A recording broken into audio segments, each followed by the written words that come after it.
Riveting content. Empowering your life. Welcome to the Sphere. This episode is sponsored by Houston Housewives of Finance. For more information on increasing your cash flow, becoming your own money manager, and to schedule your complimentary personal finance strategy, contact the Houston Housewives of Finance today at 1-844-700-4463. Looking to advertise? Join the Sphere's vast demographic reach of thousands of people all over the world. Send an email today to advertise@thesphere.tv or call us at area code 832-772-7789. Elite Dental Wellness. At Elite Dental Wellness, Dr. Ashandra Batiste understands that one of the biggest obstacles is dental fear. The vision at Elite Dental Wellness is to ensure every patient is treated with respect, ultimate care, patience, and love. Call us today to make an appointment at area code 713-789-8680.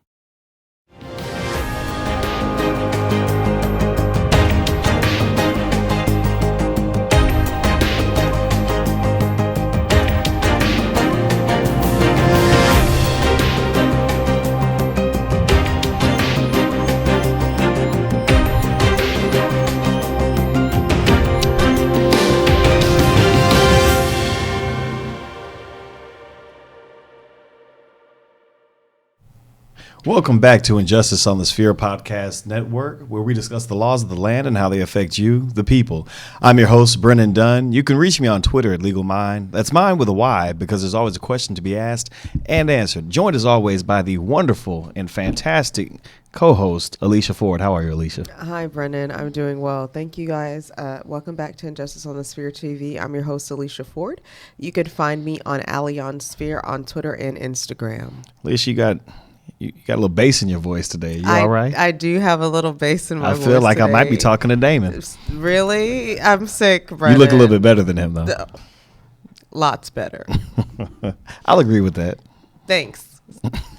So, Alicia, we got a lot. Well, not a lot, but we have some interesting things to talk about today. Okay. We'll start off with California. You know how we like to jump from state to state. Attorney generals from Delaware, Maryland, New York, and Virginia have joined California's federal lawsuit against the Trump administration's regulations that allow employers or health insurance providers to opt out of providing coverage for contraceptives based on religious or moral objections.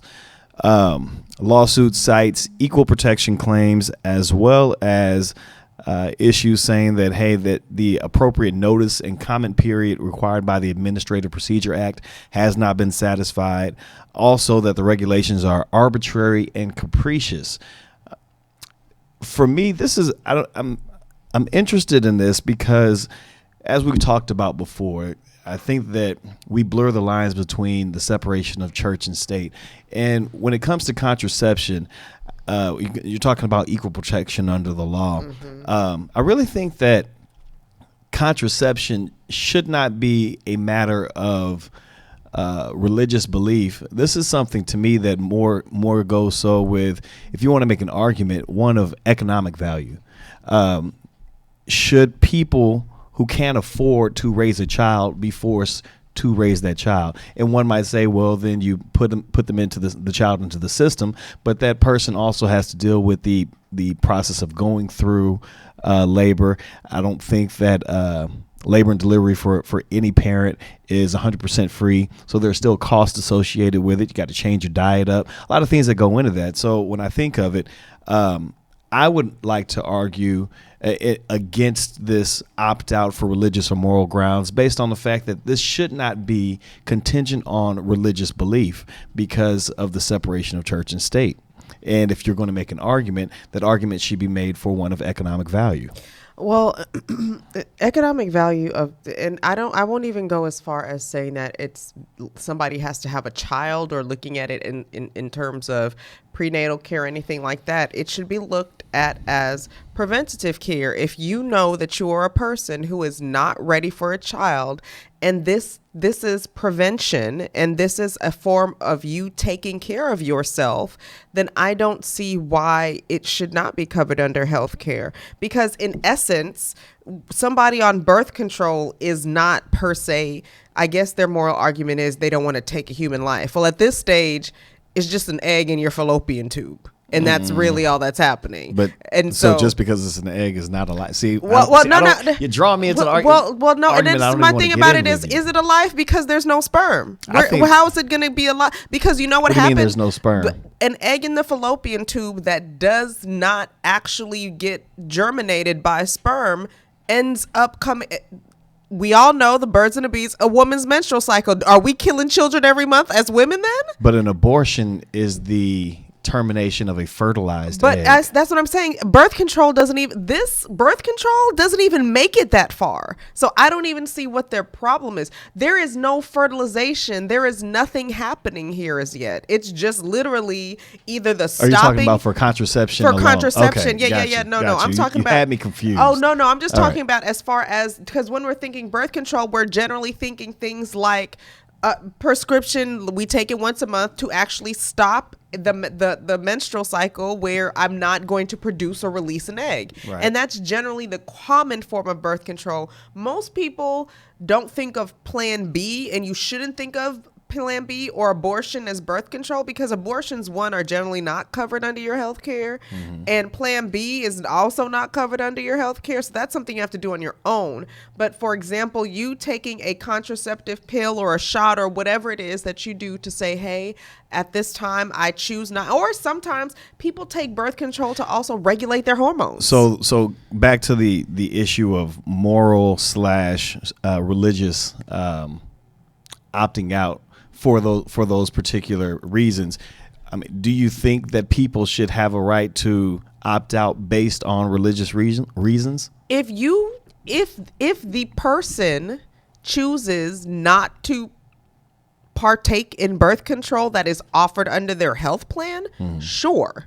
Don't do it. If you don't believe in birth control, no, not the person, the business themselves. No, because I believe company. there are more reasons, like I said, for the issuance and using of birth control than preventing births. For example, some women use it so that they can have a regular period, so they can have a child. But so you're going to sit there and you're going to basically bar these women who are using birth control as a method to help regulate their bodies by saying, no, this is birth control. I mean, so there's more than one medical use for it than stopping, though its primary use is so that I do not have a baby. But even still, that's my choice, because you can't even say that it's a baby. Well, I think from a legal perspective, when you're trying to analyze the religious ramifications of it, I think that when you talk about it, giving the company to the right to extricate themselves from a regulation based on a religious reason, I think that you're giving the company too much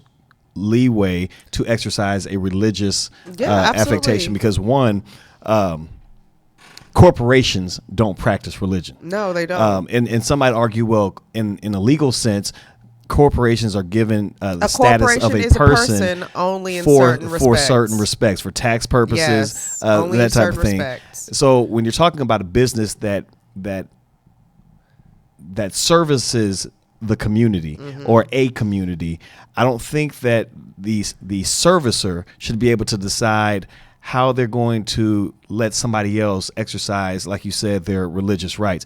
And if a person doesn't want to exercise that abortion right, then that's on them. Or they can, based on their personal religious beliefs. But I get the whole equal protection. I think we're just taking it too far, and I'm glad it is equal protection under the law, because they should not in what these people, or these, like you said, there is no corporate personhood outside of basically saying this is where my legal presence is if you want to be sued, or if there are going to be taxes involved. Those are the two main issues of corporate personhood, and that is it. And these people are then, as you said, they are placing their religious values onto the corporation and making their employees subscribe to it, which they're denying them the benefit of the ability to actually exercise their free right to get birth control under a healthcare plan. So I mean, it's just, we're gonna see how this goes. I hope that that they get it together. Well, we've got attorney generals are running rampant all over the U.S. Oh, no. The attorney generals of 45 states and the District of Columbia, D.C., amended a lawsuit to accuse more generic drug companies of acting in a price-fixing conspiracy. Lawsuit accuses 18 companies and subsidiaries and two executives of engaging in price-fixing tactics for drugs such as generic antibiotics and drugs used to treat epilepsy, high blood pressure, and asthma. The suit alleges that the companies and executives divided customers amongst themselves. They divvied out percentages and occasionally agreed on when to increase prices. The two executives, one named Rajiv Malik and Satish Mehta, are alleged to have directly concluded with one another on their company shares of the market for the release of common antibiotics. This is Big Pharma gets away with a lot of stuff. Healthcare gets away with a lot of stuff. Banking gets away with a lot of stuff. Big Pharma gets away with a lot of stuff. You got lobbyists spending literally hundreds of millions, if not billions of dollars, to get what they want and to set the status quo for people. And when you set the status quo for people, it's not to help the people, it's to help their own personal bottom line. And I think that we have certain things in place like the Sherman antitrust laws to protect people in the consumer-driven market of this free enterprise. And this is one of those situations where the product is built to help the people only for the benefit of making money. And making money in the extreme, so much so that because we all know that generics are supposed to be the lower cost version of the same type of drug. Correct. And when it's almost like predatory lending. Mm-hmm. You give a little bit, knowing that at the end of the day, it's going to hurt the person that you're giving it to more than actually help them. And the same with these generic drugs. They continue to give you a little bit, knowing that at the end of the day, the only person that's really going to be helping is themselves. And so I'm not going to say that there is anything wrong with capitalism, because that's what this country is founded upon. That is what people choose to do. But I think there is a problem with capitalism when it comes to the point where you do collude to price fix and gouge. I mean, you said the only reason why they make this drug is for the benefits of their pocket. That's fine. If they just want to make this drug so they can get rich, that's fine. But the point is, you can't get together with another company and say, because we have the corner on the market, that look, on next week Tuesday, we're going to raise the drug price by 15%. We're going to see how that goes. And if people don't complain too much, we're going to raise it by another 15%. And then we're going to bring it down for a little bit. That's ridiculous. And that's really what's keeping, I think, a lot of it out of control. And also let's talk about capitalism, because the point of it is, we are one of the few markets where healthcare is so expensive and where drugs are so expensive to acquire. Other markets, other first world countries, prescriptions are not this high. But and to be fair, I don't want to. I'll offer a counter just for the sake of devil's advocate on that, and that's because Big Pharma will argue that the FDA, in order to get a drug pushed through in America, it costs a lot more than it does to get it pushed through in Indonesia or Australia or some of the other places where drug sales are cheaper, and you have universal health care as a subsidiary for it. They'll say, well, the FDA, we've got to go through jumps, hoops, and hurdles over a 10-year span before we can even get a drug to market. So we have to boost our prices. So on one hand, is government. It's almost like the government is trying to regulate something to help us from having this price gouging happen. But on the other hand, are they also hurting us by putting in these quote unquote too stringent regulations for us? And I don't believe that the FDA is putting in something that's too stringent. It wouldn't exist if it wasn't a need. I mean, let's just be. I would like to think that our government just. Let me stop, because we're in America. But I would like to say that the FDA is here for the most part for the protection of the American citizen. And they aren't sitting here putting these stringent rules in place to sit there and make things hard for big pharma. They're trying to protect the consumer at this point from a medicine or a drug that may be potentially dangerous to them. Of course, that is going to be built into the cost of your medicine. But let's just even to counter that, you say, well, in Indonesia and wherever else, y'all pushing this drug out. Well, great. Then you can do market studies and bring them on over to here and show them there. Like, so there are ways to offset the potential costs of this that these companies like to say. What I don't appreciate is that we already know that what is the name brand drug is very expensive.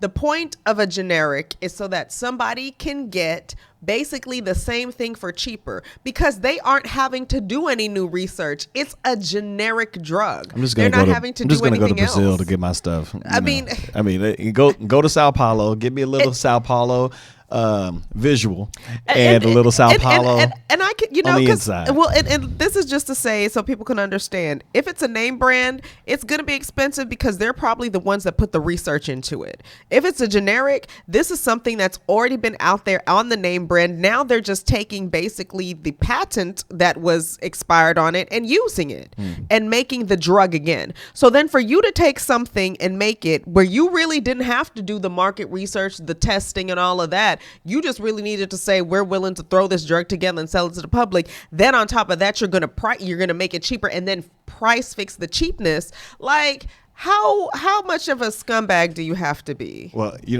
I don't know how much of a scumbag you have to be, but I do know that this portion of the show is sponsored by Houston Housewives of Finance.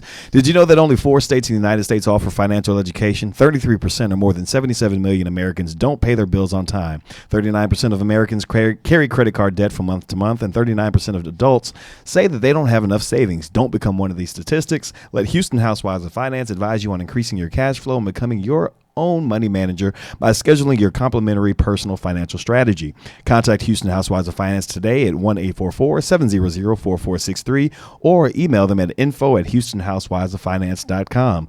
Ask us how you can participate in a complimentary financial literacy workshop near you. Houston Housewives of Finance is the new face of the new age of financial services. Trump. What did he do today? So, Trump,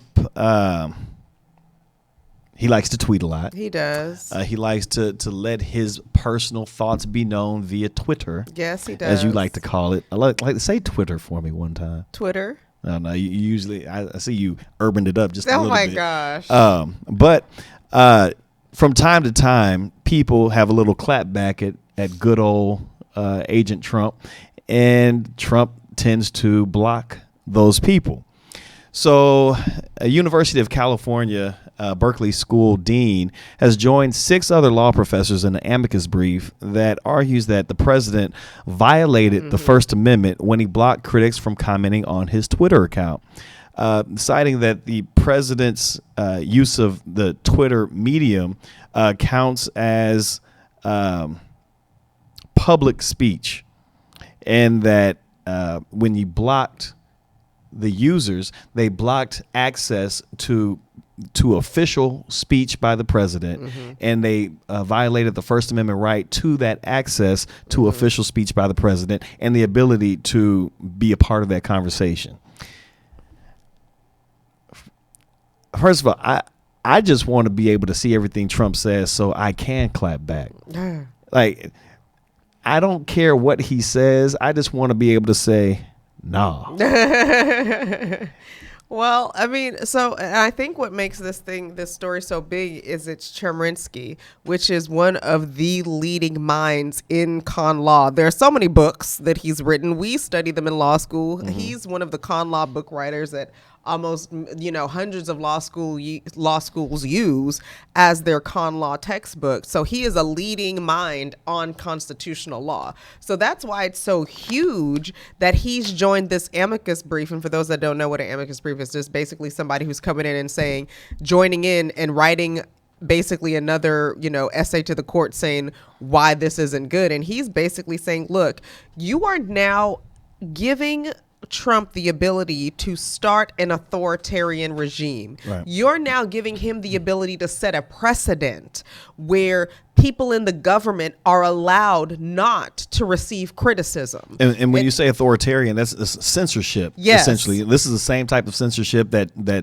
China, Chinese use. They haven't allowed North Korea, Twitter since, I want to say, like, they have their own thing. It's like Weibo. Something, Yeah. but they don't allow Twitter. They don't allow Facebook. They don't allow. They don't allow anything that is generally Western and non. Because when we think about it, Twitter, Instagram, all of these mediums are basically First Amendment, like smorgasbords, right? Right. You can say what you want, how you feel, however you feel it, because that is your right. It's your freedom of speech.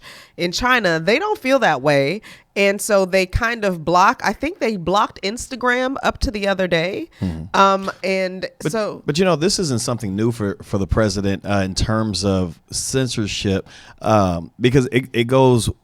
Not only does it happen on his own Twitter feed, but I think when you think about the early part of this early presidency, where he harangued the media about the way they talked about him, the way they presented him, saying that things needed to be done to the media. And he's been doing this, and he has been attacking free speech since day one. Well, I think what we should also point out is he's been attacking free speech and also using his right to free speech to attack those who exercise their right to free speech, which is basically what is happening here. I mean, when you think of it, it's like a clusterfuck, excuse my language, but you're just I like sitting it when here, you talk dirty to me. No, because think of how oxymoronic that is. You're blocking people from saying something to you that you don't like, in essence silencing them and not allowing them to enjoy the public discourse that is afforded by being in a democratic society.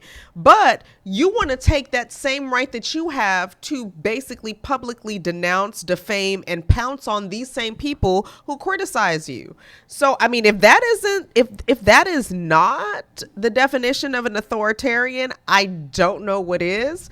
And when I tell you this man is trying to transform America into mindless sheep, if everybody's read he's just trying to make Fahrenheit 451. I mean, look, all my English teachers out there, you remember that. Animal Farm. I mean, it's just when you think about this thing, that's where we are. But let me tell you where we also need to be is to let you know that this portion of the show is sponsored by The Sphere. And are you starting a business or looking for a place to advertise?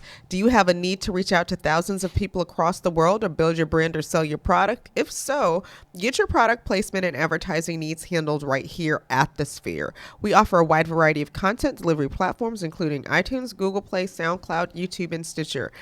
Plus, we have a vast demographic reach within the United States as well as modern countries across the globe. Our enriched content and inspiring dialogue coupled with your strategic ad is surely to hit the mark every time. Call us today at area code 832-772-7789 or send an email over to us at advertise@thesphere.tv. And to all those out there in TV land, i.e. Facebook land, we want to say thank you for watching the show on Facebook Live, and make sure that you continue to watch us on both Facebook Live and subscribe to our show on all the major platforms, including iTunes, SoundCloud, Google Play, and Stitcher.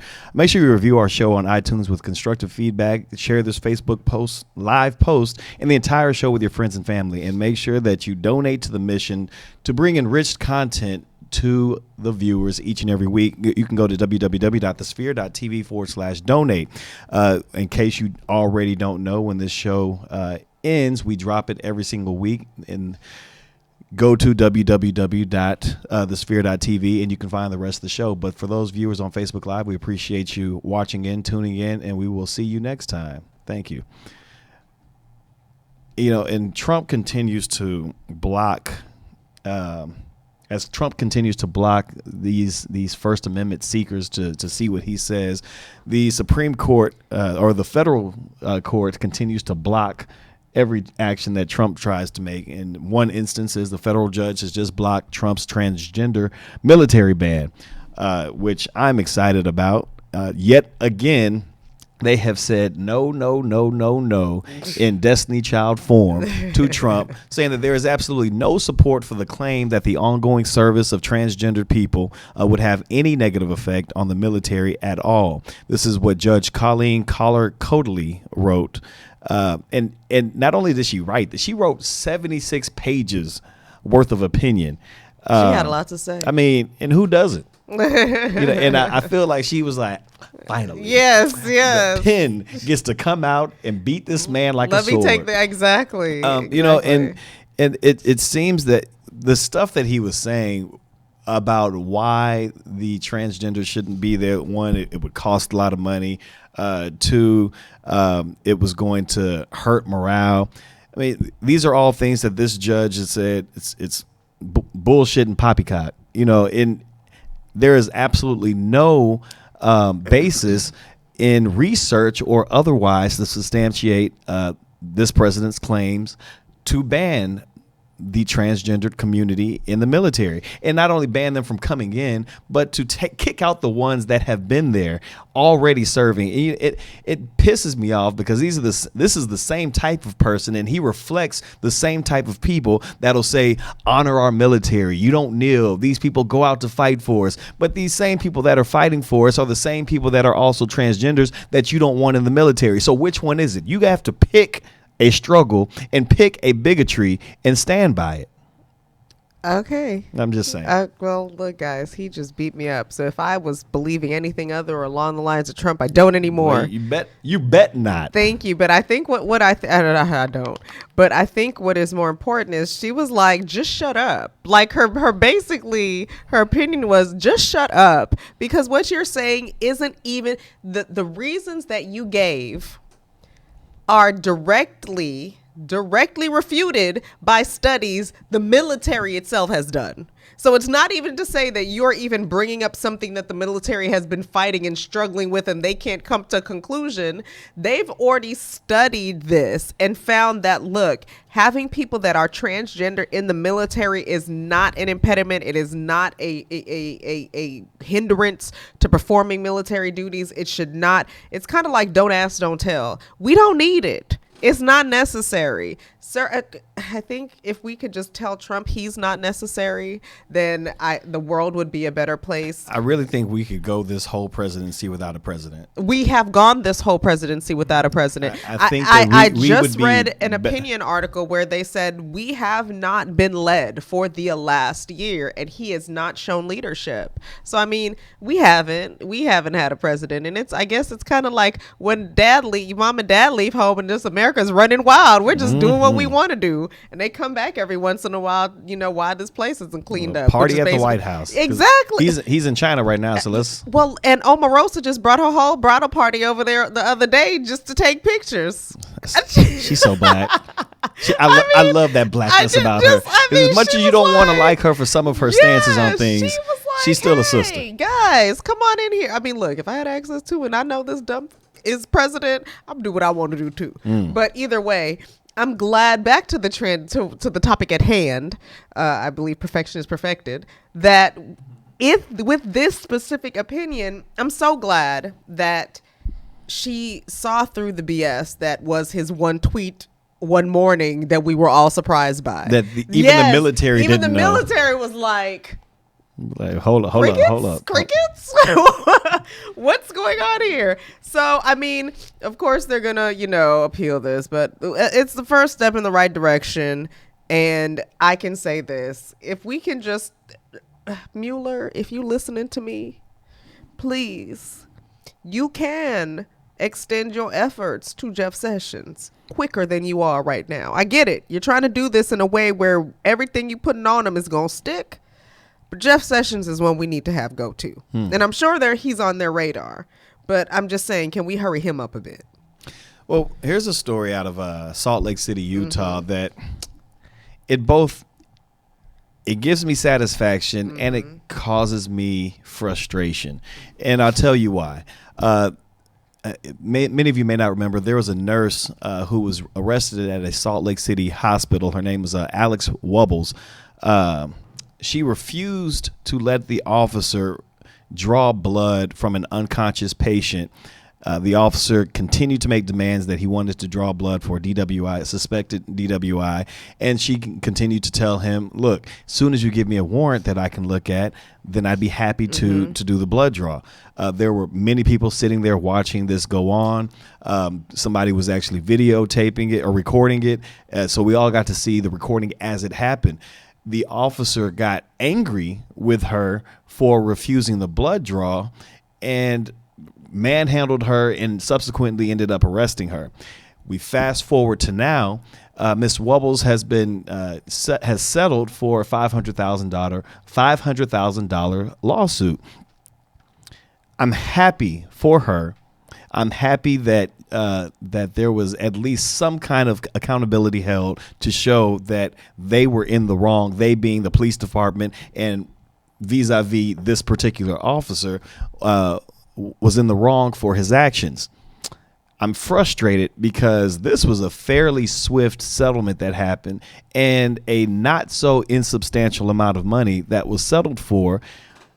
But we don't get that kind of same swift closure in cases involving people of color who are shot and killed daily. And I think part of that is that with cases where we have injustices against people of color, they like to draw it out. They like to make people exhaust their resources, right? They like to, in essence, make us prove that this is what we deserve. And, and I believe when they're looking at something like this, she was just a pretty clear cut. I mean, if you saw the video, this man roughed her up. I mean, literally the woman was like, if you want to draw this blood, I'm going to need to see a warrant. And he's like, no, draw the blood. She was like, look, hold on. Let me call the legal department in the hospital so I can at least make sure that this. And they said, no, our agreement with the police department is we won't draw blood without a warrant. It literally, that is the entire conversation between the two. So there was no shade of gray. She was following procedure. The cop was pissed that she wasn't doing what he wanted her to do. And he basically manhandled her all the way out of the entire hospital. It was pretty bad because she literally was like, look, this is what we did with you guys. If you want me to draw this person's blood, I'll do it. Just give me a warrant. And I'm glad that she's protecting somebody. Well, yeah, hats off to Ms. Wubbles for actually following the law and protecting this man's constitutional right to be free of an illegal search and seizure. In as a addition to this, the officer involved, his name was Detective Jeff Payton. They fired the detective, should have been. And they demoted his watch commander, Lieutenant James Tracy, to the rank of officer. Both men have appealed the punishment. But I mean, I think that kind of officer doesn't need to be on the force. No. I don't think that needs to be we need to retrain him. First of all, you're a detective. You're not an officer. That means you have gone through a certain level of classes. You have gone through a certain level of time on the force to get to the rank of detective. So you're not some new cadet or brand new guy coming out fresh-nosed, bright-eyed, bushy-tailed and made a mistake. No, you are a seasoned veteran who has decided to subvert the law and subvert the constitutional rights of somebody and try to get a blood draw without a warrant, and then manhandle and force somebody to do so, and then pitch a fit when they don't do it. And was crying and was just like, "Hey, I don't know why you're arresting me. I don't understand." And he's Miss Wubbles is invited to the picnic for a limited amount of time. She can't bring potato salad, but we'll let her eat it. We'll let you in for at least 30 minutes. For 30 minutes? 30 minutes. Man, you're a mean one. I'm really protective about my picnic. Mrs. Grinch. Just stop. I'm just saying. But either way, I'm really glad that she did this. I'm really glad to see, because when I first saw this, I was like, what the F is going on? And so I'm very glad that in this case, she, was able to be given some kind of reprieve for when I saw what they did to her was just like, what? I'd have been scared too. The way he literally got mad at that woman. It was ridiculous. And and if you guys can see that, he just basically forced her into his car. It was just like a man attacking a woman, and for doing her job. Wow. Basically, for doing her job. Well, I think they got it right on this one. Yeah. Yeah. back to the president. Oh gosh. Or Can we get president adjacent. Okay. We'll say right now. The special counsel, Robert Mueller, who's been investigating Russia's interference in the 2016 my future baby election. daddy? He's been investigating the Russian interference in 2016 election, has handed down indictments to Paul Manafort and his business partner, Rick Gates. In case you don't know who Paul Manafort is, that's President Trump's former campaign manager.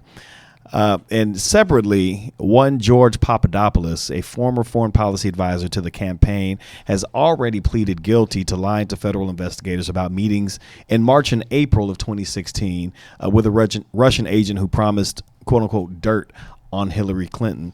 These charges against Manafort and Gates center on a series of criminal allegations related to their lobbying for a pro-Russian government of Ukraine.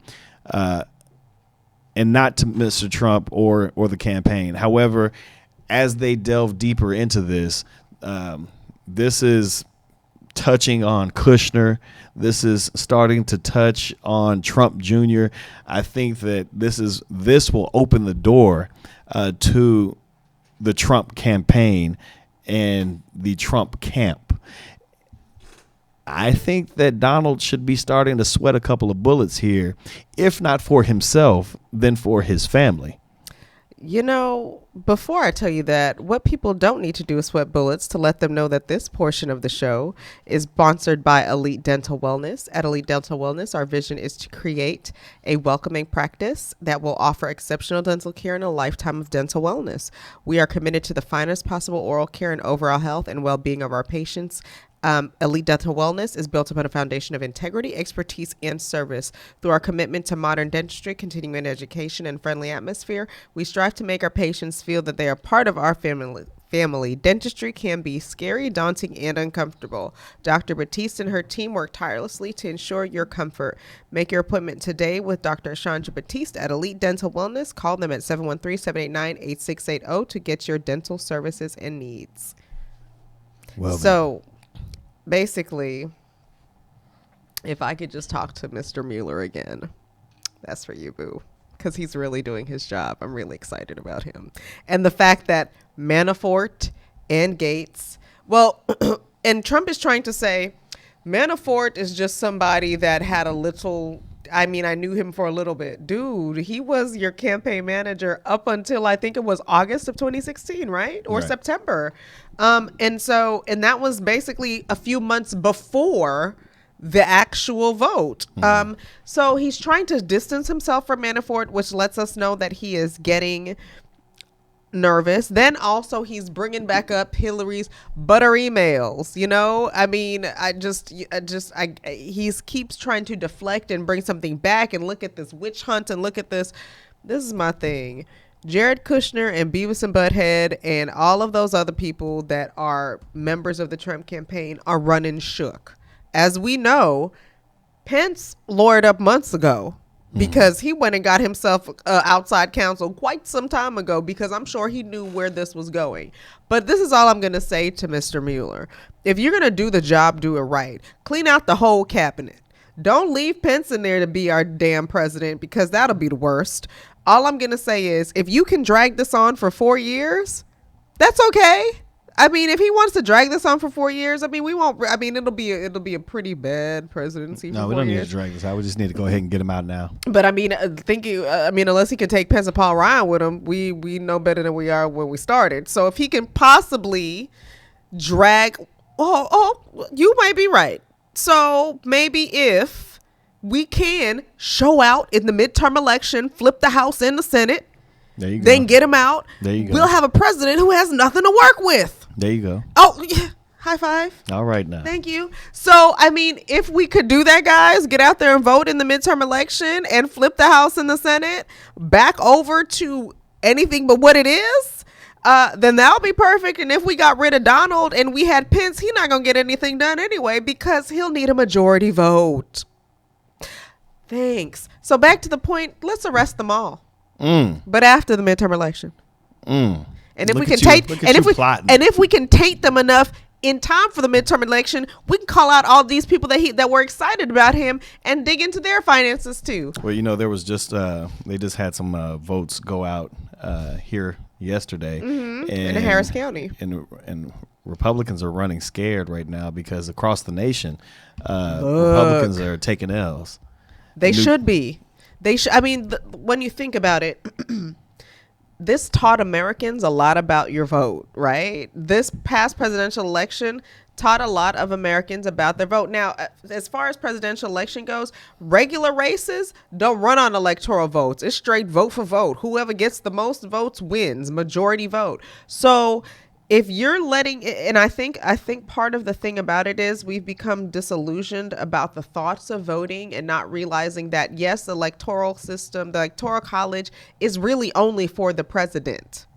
Everything else is majority vote. So if you get out there and vote, you can make a difference. You can make a difference in your city, in your state, and your local elections are the ones that matter the most because that's who you're sending up to Congress. That's who you're sending up to the Senate. That's who you're sending to your state Congress and to your state Senate. That's who you're electing for your HISD. Look at me. I'm sitting here thinking of our own look, but this is who you're sending here for your school boards, for your mayors. And we realized, I think it left enough of a bitter taste in people's mouths to let them know, like, inaction gets you into some stuff. Apathy leads to what we're in. And I'm hoping that it energizes people to get out there and make sure that they're exercising their right to vote.